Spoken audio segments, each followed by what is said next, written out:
Ai đi, mù tao lên đi. Em mù tao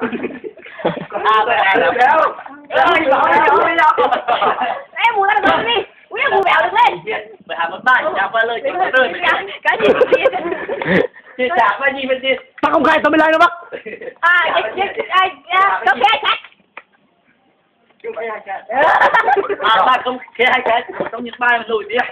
Thôi chỉ qua chọn tao. Anh mơ trong tổng nuôi giết kệ. Không chỉ mày kia đừng đâu trong bàn tao bị bỏ. Mau đi. Bay ra. Mau đi. Rồi đi ra. Đi. Ok. Anh đi lên với tinh thần. Không giao lưu và không học hỏi. Cái gì giờ đi. Cho đây anh xin hỏi bài hỏi. Ok hai cái. Ê, rồi mới đào có thế nào? Rồi chưa thế? Cái đi. Mình ngu. Anh tính là anh bị chỉnh quậy. Đề nghị khán giả không lên tiếng. Lên đang. Cảnh á. Tiếp.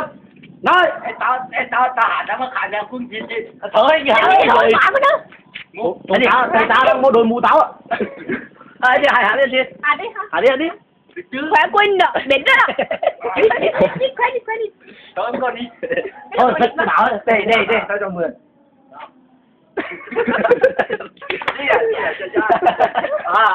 Mấy con rất sớm. Ok, tao hả đi. Anh lấy mũi đi hoa, lấy mũi. Thôi, chạy sáng. Hòa tao. Tên đi, vậy thì vợ lên đi.